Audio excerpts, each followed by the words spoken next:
Bahrain Economic Workshop, which took place this week. Ambassador, I want to go back to you and get your response to something that was written in Haaretz by their analyst, Anshel Pfeffer.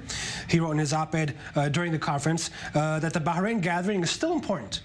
For the first time, official representatives of a significant number of Sunni Arab states will be openly attending an international conference on resolving the conflict between Israel and the Palestinians. They will be doing so against the express wishes of the Palestinians and not one of the cardinal Palestinian demands. Statehood, Jerusalem, borders, refugees will be on the conference's official agenda. Would you agree, Ambassador, that despite all the low expectations that we talked about before, this was a rare event of people from around the region coming together and just organizing it and holding it was an achievement in itself? It is not without some meaning. There were Israeli business people, although no Israeli officials. That was notable, that Arab governments didn't feel comfortable having Israeli officials attend, with the Palestinians having chosen not to attend. Yeah. But some Israeli business people did, and they did have meetings, and they were treated well, and there were perhaps theoretical discussions about eventual business. I don't think we will probably see any real deals emerge from them, but at least it was friendly. Certainly the Bahrain foreign minister gave an interview with an Israeli journalist in which he said some very generous things to Israel, which is a positive thing to hear that type of breaking down of walls.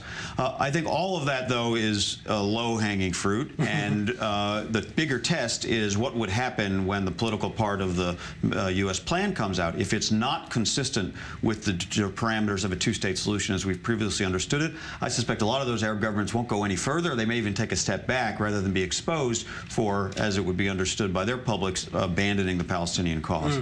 James, I'd like to get your reaction to that op-ed that I just quoted. Would you admit that there is some truth to what Anshel Pfeffer is writing, that maybe the conference, okay, it won't bring peace, but it is in itself an achievement? No. Listen, you have to have no historical memory at all to have written something like that. What was Madrid? I was present at the, I chaired one of the sessions at the Casablanca International Summit that followed Oslo. And I remember very, very distinctly Israelis being there in an Arab country looking for any Arab guy in a thobe to run up and get a picture taken. This is in the pre-selfie era, 1994, but they had somebody with a camera snapping shots so they could say, I was here in the Arab world. Palestinians signing Oslo opened the door to the Arab world for Israel. Israel went in. But in the follow-up to Casablanca, in Amman, the borders were closed. And so the Israelis went, the Arab world went, businessmen from everywhere were there, but the Palestinians weren't allowed to cross because this was in the post-massacre in Hebron era, and Rabin had closed the borders. Then there was Annapolis, when again Arabs and Israelis sat down together at the invitation of George Bush. So it's not a first time. In fact, it was a very low-level performance on the part of everybody. I mean, the Arabs did not send major government people. In large part, and the Israelis weren't invited, in large part because there is, at this present time, no Arab leader who wants to do a public event with the Israelis in this setting, given the attitudes that currently exist. And so, look, I understand the needs in the Arab world of protection from what they feel is an aggressive Iran, and Iran is, in fact, a very meddlesome player in the region. Concern about extremism. They would like to see a comprehensive arrangement in the region that could confront these challenges. But at this present time, for the Trump administration to push people together in this way puts them more at risk than it provides them with security.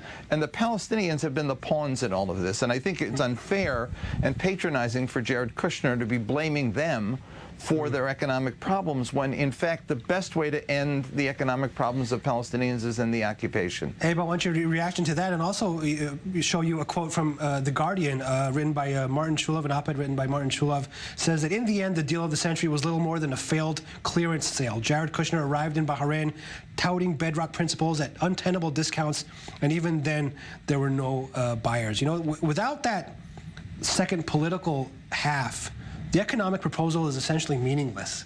I mean, why would anyone invest billions of dollars in infrastructure or transportation projects in the West Bank and Gaza when things on the ground when the violence continues?